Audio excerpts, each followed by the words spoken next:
자,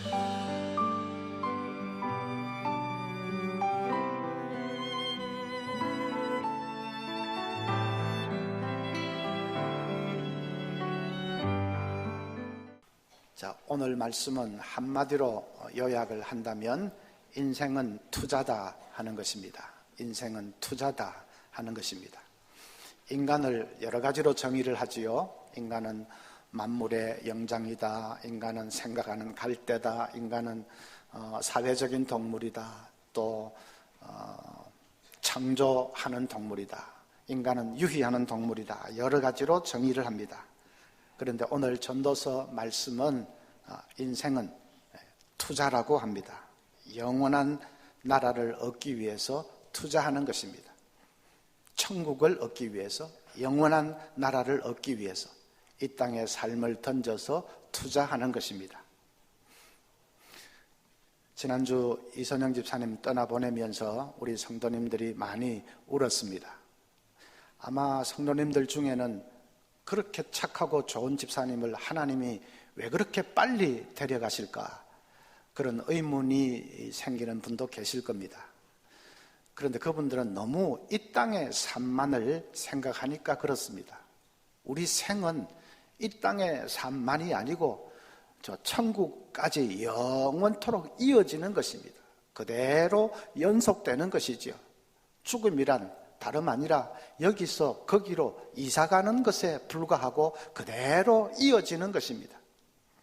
그렇다면 이 땅에서 50년을 살고 영원을 사는 것하고 이 땅에서 100년을 살고 또 영원을 사는 것하고 무슨 큰 차이가 있겠습니까? 영원히 기다리고 있는데 그 전초전으로 이 땅에서 사는 것인데 한 50년 더 살고 덜 살고 그게 무슨 큰 의미가 있겠느냐? 그러니까 이 땅의 삶은 길이가 중요한 것이 아니라 잘 투자하는 것이 중요합니다.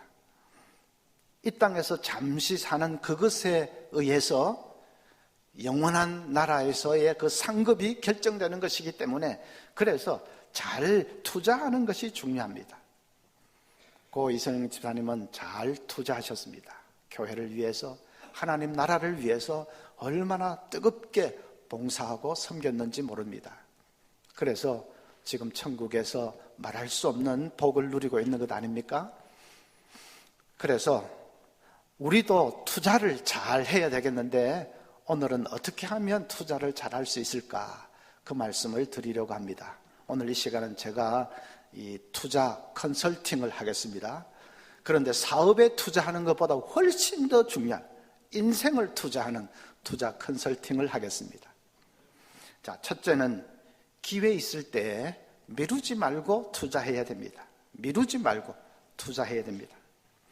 전도서가 기록될 당시 농부들에게 파종에 제일 적합한 때는 바람이 불지 않는 날입니다. 그런 날 씨를 뿌리면 씨를 밭 전체에 고르게 뿌릴 수가 있습니다. 또 추수에 제일 적합한 때는 두말할 것도 없이 맑고 화창한 날이지요. 하늘에 구름이 잔뜩 끼어 있다든지 비가 쏟아진다든지 하면 추수에는 최악이지요. 그래서 농부들은 파종할 때가 되면 바람이 부는지 안 부는지 그 풍세를 살피고 추수할 때가 되면 하늘에 구름이 얼마나 끼었는지 하늘을 살폈습니다. 그런데 4절을 보십시오. 풍세를 살펴보는 자는 파종하지 못할 것이요 구름만 바라보는 자는 거두지 못하리라. 날씨만 살피고 있어서는 안 된다는 말이죠. 날씨만 살피고 있다가는 잘못하면 파종의 때도 그냥 놓쳐버리고 추수의 때도 놓쳐버릴 수가 있습니다.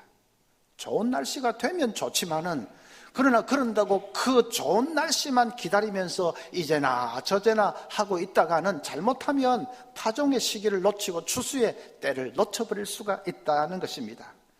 그래서 때가 되면 날씨가 좋으면 좋지만 좋지 않아도 미루지 말고 파종을 해야 되면 파종을 하고 추수를 해야 되면 추수를 해야 된다, 그 말이죠. 하나님 나라를 위해서 투자하는 것도 마찬가지입니다. 어떤 사람은 내가 다음에 형편이 좋아지면 봉사하겠다고 합니다.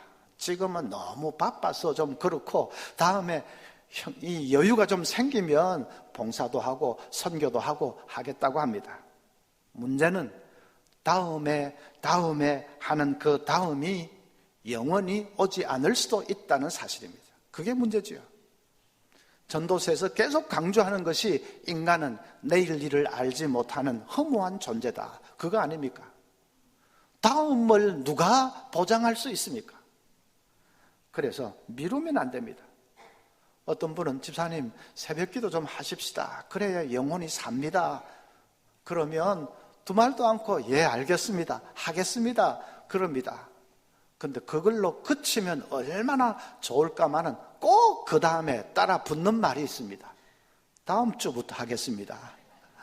이달은 그럭저럭 지나갔으니까 다음 달부터 하겠습니다. 꼭 그럽니다.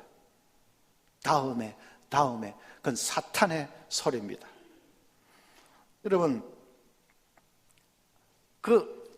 다음 주부터 하겠습니다. 다음 달부터 하겠습니다. 내년부터 하겠습니다. 그러는 사람은 사탄이 그 다음에 이것만 만들어 놓으면 그 사람은 그냥 100% 주저앉힐 수가 있기 때문에 그래서 늘 다음에 사탄의 전략이지요. 다음 마귀 중에서 제일 간교한 놈이 바로 다음에 하는 다음 마귀입니다. 광고 역사상 가장 뛰어난 광고 중에 하나가 나이키사의 Just Do It 하는 것입니다. 나이키 이 로고 바로 밑에 Just Do It 하는 거 보셨지요? 그냥 해버려 하는 말입니다. 그냥 해버려. 1970년대 스포츠 신발 업계의 선두주자는 아디다스였습니다. 그런데 젊은이 몇 사람이 스포츠 신발 회사를 차려서 아디다스의 도전장을 내밀었습니다. 주위 모든 사람들이 말렸지요. 안 된다. 아디다스를 어떻게 이길 수 있느냐? 안 된다. 다 말렸는데 그 중에 한 사람이 그냥 해보자 하고 친구들을 설득을 하다가 영감을 탁 받았습니다. 아 그래, Just do it, 그냥 해버려. 그거를 우리 이 광고 문구로 내걸면 어떻겠느냐. 친구들이 전부 좋다고 했습니다.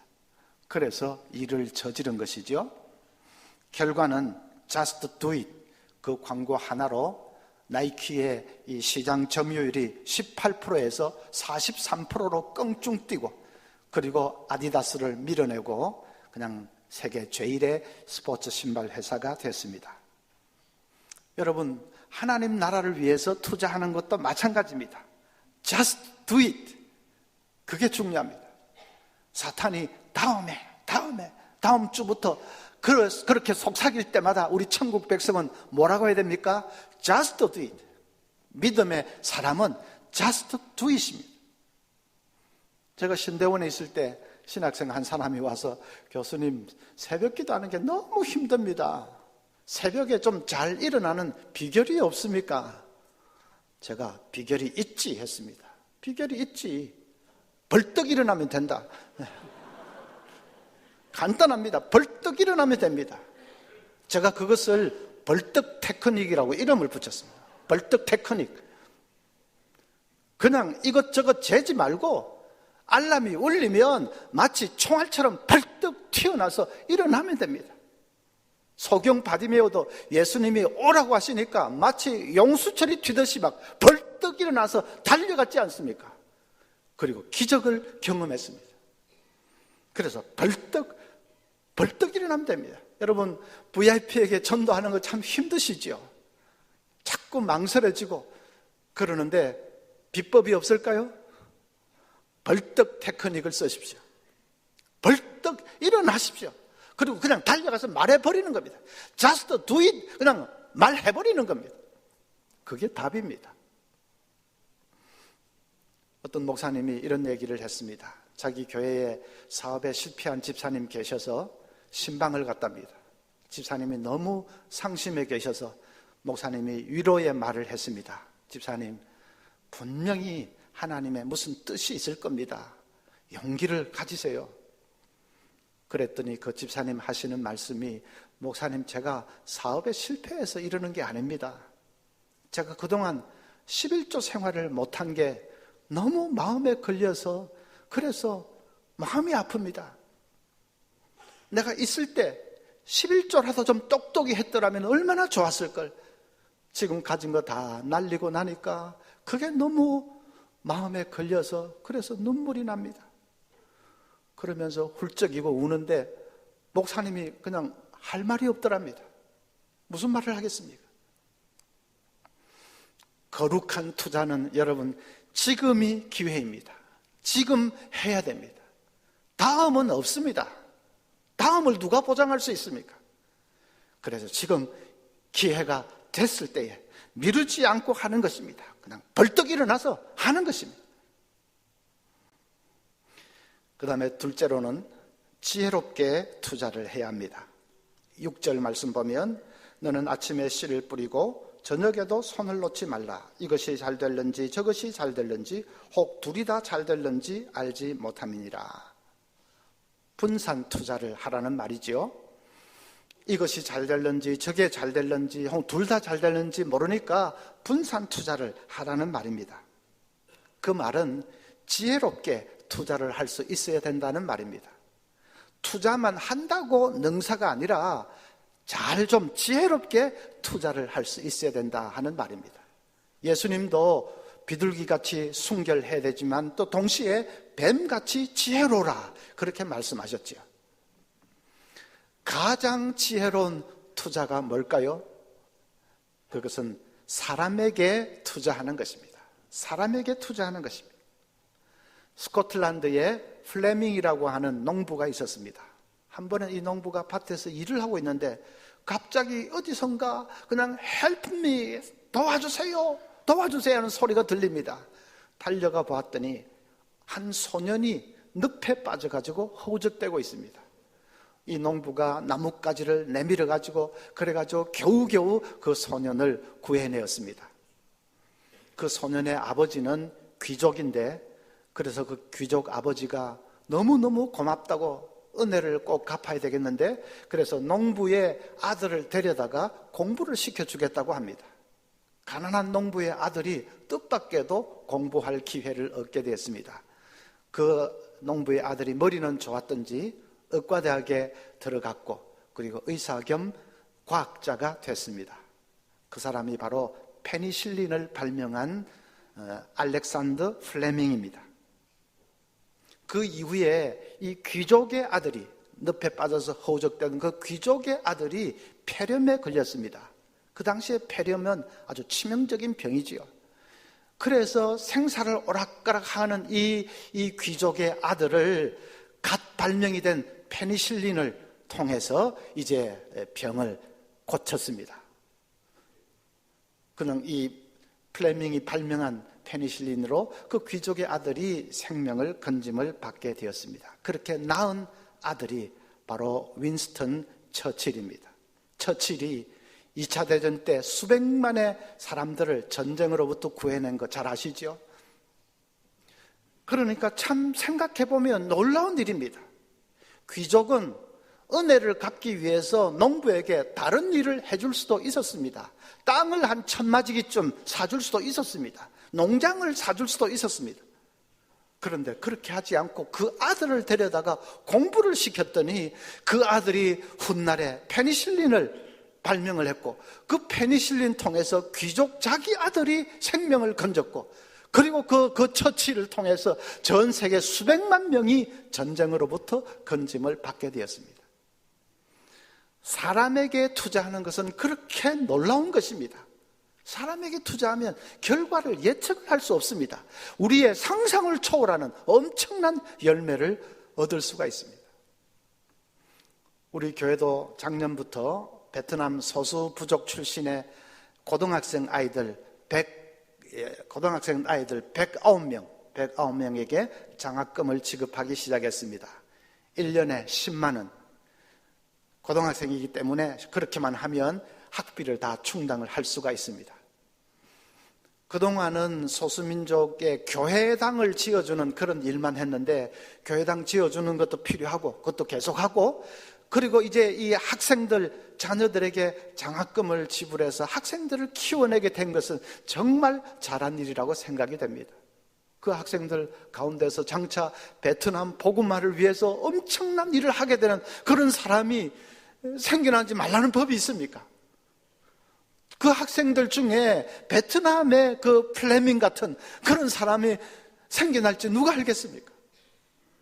1년에 1,000만 원이면 그 많다면 많고 적다면 적은데, 근데 그 1,000만 원 투자해서 100명의 아이들을 키워낼 수 있다는 것은 진짜로 지혜로운 투자라고 생각이 됩니다. 우리가 VIP 사랑주일 행사를 하는 것도 마찬가지입니다. VIP 한 사람에게 전도하기 위해서 투자를 많이 해야 되지요. 네, 시간도 투자하고 물질도 투자하고 오늘 이 초청장, 엽서, 초청 선물, 그런 게 문제가 아니라 이 정신적으로 신경을 잔뜩 써야 되죠. 투자를 많이 해야 됩니다. 그런데 그 놀라운 투자입니다. 그렇게 해서 한 생명 돌아오면 그 사람에게 영원을 안겨주는 것 아닙니까? 다음에 천국에 가서 같이 손을 맞잡고 팔짝팔짝 뛰면서 당신 때문에 내가 이 좋은 곳에 영원히 살게 됐다 하는 것을 상상해 보면 그건 정말 엄청난 일입니다. 그 한 사람 통해서 친구들, 친척들, 가족들 줄줄이 주님께로 나오게 된다면 그 모든 사람들이 이제 천국의 백성이 되는 거 아닙니까? 그래서 투자도 그런 투자가 없다. 여러분, 이번 사랑주일 꼭 그냥 흘려보내지 마시고 인생 가장 지혜로운 투자를 할 수 있는 우리 모두가 될 수 있기를 바랍니다. 세 번째는 담대하게 투자해야 됩니다. 1절에 보면 너는 내 떡을 물 위에 던져라. 여러 날 후에 도로 찾으리라. 이 말씀은 두 가지로 해석합니다. 하나는 구제를 잘해라 하는 뜻으로 해석할 수도 있고, 더 좀 가까운 해석은 이것은 해상무역에 대한 것입니다. 너의 곡물을 싣고 바다를 건너라 하는 말입니다.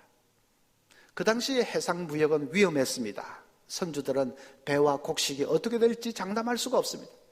실제로 많은 배들이 거친 지중해 바다에서 침몰을 했습니다. 그래도 위험을 무릅쓰고 담대하게 바다를 건너라는 것입니다. 그러면 여러 날 후에 이익을 보게 될 것이다. 자, 무슨 뜻이죠? 투자를 할 때는 담대하게 투자를 하라는 것입니다. 위험이 따를 수도 있지만은 그냥 모험을 하듯이 용감하게 담대하게 투자를 해야 된다 하는 말입니다. 예수님도 달란트 비유에서 똑같은 말씀을 하셨습니다. 마태복음 25장 16절부터 보면 5달란트 받은 자는 바로 가서 그것으로 장사하여 또 5달란트를 남기고 2달란트를 받은 자도 그같이 하여 또 2달란트를 남겼으되, 달란트를 가지고서 장사를 했습니다. 달란트를 투자해서 장사를 했습니다. 그러면 반드시 수익이 이렇게 온다 하는 보장이 있습니까? 수익이 생긴다는 보장이 있습니까? 그런 보장은 없습니다. 잘못하면 원금을 까먹을 수도 있습니다. 그런데도 투자를 한 그 종들을 향해서 예수님이 책망하지 않았습니다. 너희들 도대체 무슨 생각으로 그런 무모한 짓을 했느냐? 내 돈을 까먹었으면 어쩔 뻔했느냐? 예수님 그렇게 책망하지 않았습니다. 오히려 성경을 보면 잘했도다 착하고 충성된 종아, 극구 칭찬하셨습니다. 그리고 더 많은 것으로 맡기겠다고까지 말씀하십니다. 1달란트 받은 사람은 반대지요. 그 사람은 투자하지 않았습니다. 장사하지 않았습니다. 오히려 받은 1달란트를 땅에 고이고이 안전하게 묻어두었습니다. 예수님이 그 1달란트 받은 종을 엄하게 책망하십니다. 마태복음 25장 26절에 그 주인이 대답하여 이르되 악하고 게으른 종아, 그 종을 향해서 악한 종이라고 했습니다. 여러분, 그 종이 무슨 나쁜 짓을 했습니까? 주인의 돈을 횡령을 했습니까? 그걸 낭비를 했습니까? 오히려 정반대지요. 땅에 잘 묻어서 안전하게 보관을 했습니다. 그런데도 예수님은 악한 종이라고 했습니다. 악은 나쁜 짓을 하는 것만이 악이 아닙니다. 좋은 일을 하지 않는 것도 악입니다. 하나님 나라를 위해서 투자하지 않는 것이 악입니다. 하나님께서 내게 주신 달란트를 잘 사용을 하지 않고 그냥 그걸 땅에 묻어버리는 그것도 악입니다. 여러분, 만약에 캄캄한 밤에 고속도로를 달리다가 앞에 있는 차들이 자꾸 갑자기 없어져가지고 이상하다 차를 끽 세우고 보니까 다리가 끊어져 있습니다. 앞에 차들은 추락을 한 겁니다. 놀라가지고 그럼 어떻게 해야 되겠습니까? 차를 그냥 돌려가 길 한가운데를 막고는 그냥 무슨 불을 번쩍번쩍 하든지 수신호를 하든지 뭘 하든지 뒤따라오는 차들을 막아야 될 거 아닙니까? 그런데 그렇게 하지 않고 아이고 죽을 뻔했다, 큰일 날 뻔했네 해서 차를 돌려서 싹 혼자서 가버리면 그게 악이 아니겠습니까? 그게 악이지요. 좋은 일을 하지 않는 거 할 수 있는데 하지 않는 것이 악이지요. 마찬가지로 지금 사랑하는 내 가족이, 내 친구가, 이웃이 지옥을 향해서 꾸역꾸역 나아가고 있는데 지옥의 그 불못에 그냥 계속 추락하고 있는데, 그런데 그냥 내몰라라 한다면 하나님께서 우리를 악한 종이라고 하지 않겠습니까? 아이고 전해봤자 뭐 믿겠냐, 전해봤자 알아먹겠냐, 괜히 말했다가 그냥 믿지도 않으면 나만 창피만 당하는 거지, 이렇게 되면 어떻게 되나 저렇게 되면 어떻게 되나 그거 다 따지면서 그냥 주저앉아 버리면 그건 너무나도 잘못하는 거 아닙니까? 이스라엘에 사는 유대인들은 예수님 믿기가 너무 힘듭니다. 왜냐하면 유대교가 워낙 센 종교이기 때문에 그 유대교를 버리고 기독교로 개종하는 것은 거의 목숨을 내걸지 않으면 할 수 없는 일입니다. 그런데 그런 가운데서도 택한 백성들이 있습니다. 어떤 사람은 성경을 읽다가 너무 답답해서 예수여, 당신이 정말 하나님의 아들이면, 정말 메시아면 나에게 나타나셔서 한번 증거를 보여주세요. 그러는데 꿈에 예수님이 딱 나타나신 그런 사람도 있고, 또 어떤 사람은 그냥 성경을 읽다가 그냥 뜨거운 것이 관통하는 그런 성령의 체험을 한 사람도 있고, 그렇게 저렇게 해서 예수를 믿게 된 사람이 전부 14,000명쯤 됩니다. 이스라엘 사람들이 500만이니까 그 중에 14,000명은 0.3%밖에 안 되는 작은 숫자죠. 그렇게 이렇게 믿게 됐는데 그 사람들이 무지무지하게 핍박을 당합니다. 극렬한 유대주의자들이 엄청나게 핍박을 합니다. 주일날 예배드리러 예배당으로 올라가려고 하면 그 양옆에 계단에 이 극단적인 유대교 주의자들이 포진을 하고 있다가 막 위협을 합니다. 예배 시작하면 몰려들어가지고 의자를 집어 던지고 난동을 피웁니다. 신고를 하면 경찰은 와서 그냥 단속하는 신용만 합니다.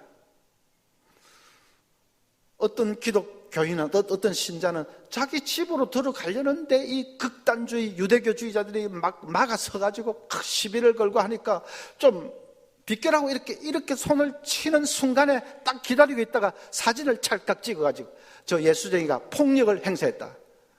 그 사람은 1년 가택연금을 당했습니다.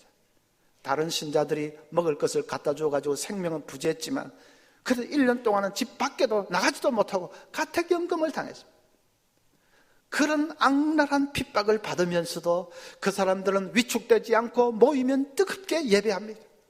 그리고 틈만 나면 열심히 전도지를 뿌리면서 또 전도를 합니다. 핍박을 받아가면서. 어떤 교인 집에는 소포가 배달됐는데 아이가 그걸 열어보는데 폭탄이 터졌어요. 아이 온몸에 파편이 박히고 정말 다행으로 죽지는 않았지만 엄청나게 그 부상을 당했습니다. 몇 달 지나서 겨우 회복이 됐는데 그 아이가 하는 말이 자기는 다음에 크면 복음 전도자가 되겠다고 그런 얘기를 했습니다. 그렇게 그냥 죽을 뻔하는 그런 일을 당하면서도 복음을 전하는 복음 전도자가 되겠다고. 그 부모들도 틈만 나면 밖에나 거리에 나가서 얼마나 열심히 전도하는지 모릅니다. 정말 눈물겹게 처절하게 전도합니다. 이유는요, 알지 못해서 저러는 내 동족들 불쌍하지 않느냐고. 저 사람들 다 지옥에 떨어지도록 그렇게 내버려 둘 수는 없지 않느냐고. 그게 이유입니다. 한때 우리 민족도 옛 언약, 구약의 그 옛 언약의 축복을 받은 사람들인데 지금 알지 못해서 지금 저렇게 하고 있는데 불쌍하지 않느냐. 그래서 그렇게 정말 목숨을 내걸고 전도를 합니다. 몇 년 전에 시중에서 상령이 된 적이 있었던 그 이스라엘 유대인들 중에 예수 믿는 사람들, 그 사람들의 처절한 삶을 그린 회복이라는 영화에 다 방영이 된 내용입니다.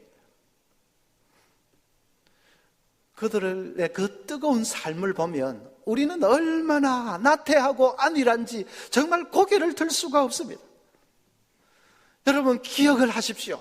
지금도 지구상 한모투기에는 목숨 내걸고 복음을 전하는 사람들이 있다는 사실을 잊지 마십시오. 얼마 전에 제가 말기 암인데도 치료하는 거 다 포기하고 선교지로 간 그 장로님, 선교사님 얘기해드렸지요.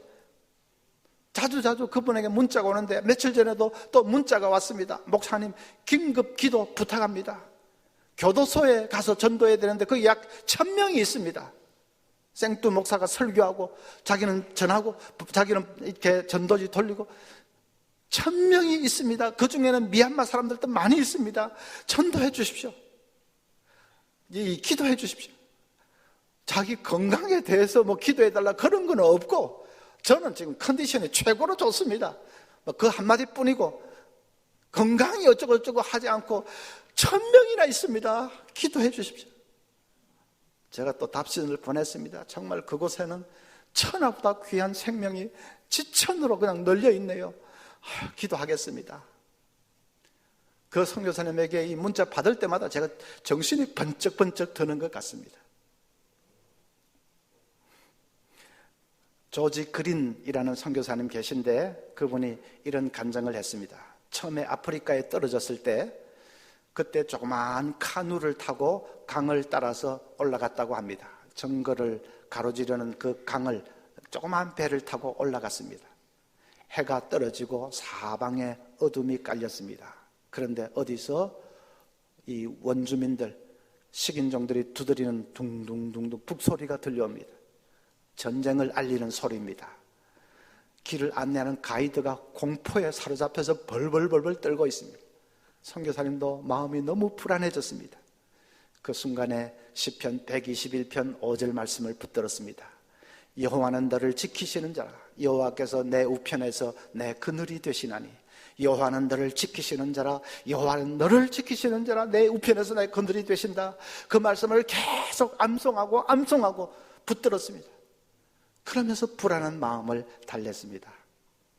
선교 사역을 그렇게 시작했습니다. 그런데 몇 년 지나서 몇 년 동안 이제 복음을 전하고 사역을 하고 안식년을 맞았습니다. 선교사님이 안식년에 고국으로 잠시 가기 위해서 이제는 카누를 타고 강을 반대로 이제 내려옵니다. 그런데 그 보트가 원주민들 사는 마을 앞을 지나갈 때마다 원주민들이 몰려 나와서 선교사님을 환송을 하는 것이 아니겠습니까? 보트가 시야에 들어올 때마다 원주민들이 그냥 큰 소리로 찬양을 부릅니다. 주 예수 이름 높이여 다 찬양하여라. 금면류관을 들여서 주 찬양 그렇게 소리 높여 찬양을 하는 것입니다. 불과 몇 년 전까지만 해도 사람 잡아먹겠다고 북을 둥둥둥 울리던 그 원주민들이 몇 년 동안에 그냥 예수님을 찬양하는 거룩한 성도로 변해 있었습니다. 복음의 능력이죠. 여러분, 우리에게도 이 위대한 복음이 들려 있습니다.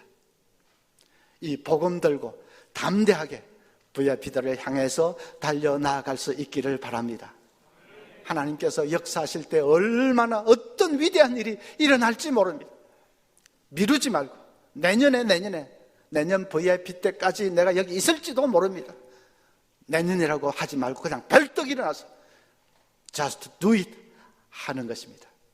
그래서 근본에 정말 우리의 이 전도하는 작은 입술을 통해서 놀라운 위대한 구원의 역사가 풍성하게 일어나기를 간절히 소원합니다.